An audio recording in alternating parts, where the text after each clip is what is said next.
Dating coworkers. Touchy subject, but yet horribly important.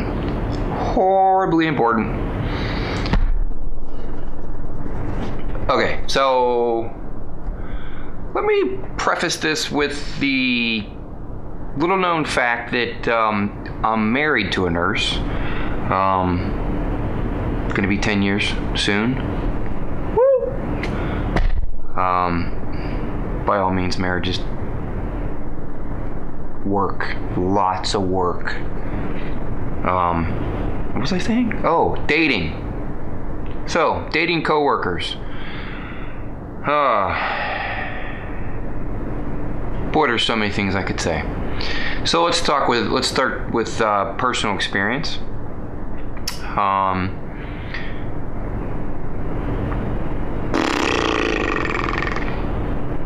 All right, here it is.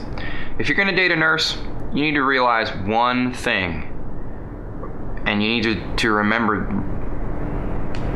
this, okay? I'm a guy, and I'm dating another coworker. The really interesting part of this is that, and I'm not excluding anyone. I don't care what your preferences are, what your lifestyle needs are, whether you're dating the opposite sex or same sex. I don't really care. What I'm talking about is that you're going to date someone who does the same thing you do. So in essence, you're dating yourself, okay?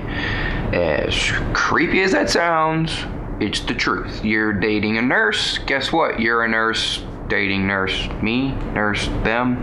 Yes, you're dating yourself. So think about all of the ridiculous tendencies that you have. And if you've been a nurse for more than 3 months, you have a lot of them, okay? You need to be able to accept the weirdness. So, weirdness. Here's what it is that if you're gonna date a nurse, you as a nurse, dating a nurse, you're gonna find out that in the typical relationship dance that most of us have gone through or are still going through, you can't pull one over on the other person. You are doing the same thing. You are walking the same walk, talking the same talk. You've been through the same trenches. And let's be honest here. Your coworkers are unlike anyone else on the planet, because you have some coworkers that you would rather not be next to at any point in time in your life, and you'd have other coworkers that you could spend every waking moment with, okay?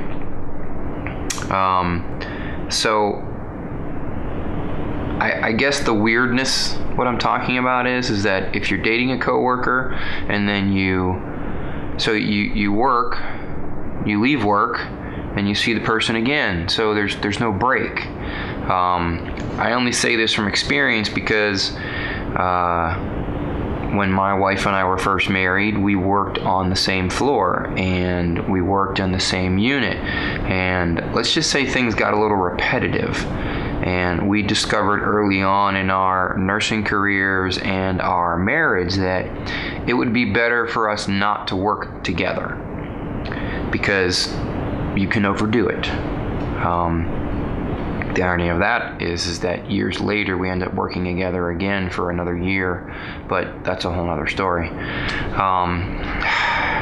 Dating a coworker is risky because, okay, let's think worst case scenarios, because, you know, as a nurse, as a critical care nurse, I always think worst case scenarios because that's my job. So worst case scenario is that the relationship blows up in flames and you both hate each other to the point where you're vindictive and you find every possible means to make that other person's life miserable, short of, you know, setting things on fire. let's not go there. How are you going to survive at work? I mean, let's be honest here, is that the only way some of us survive at work is because of good coworkers, or even bad coworkers sometimes.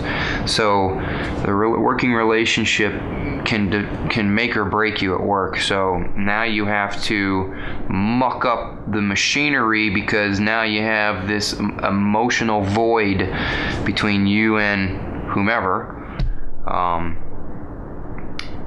So you're no longer dating, things have gone down in flames, and now you have to figure out how to work together without knocking each other out.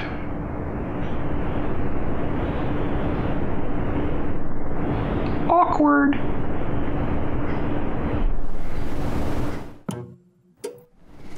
So one last thing about the whole dating and coworker things. I'm using my personal experience because I obviously am married to a nurse, but hey, if you want to date a respiratory therapist or x-ray technician, or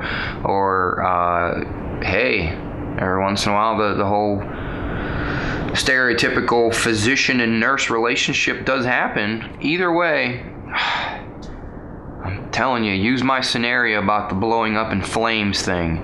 If it blows up in flames, are they worth the comfort you have at your job?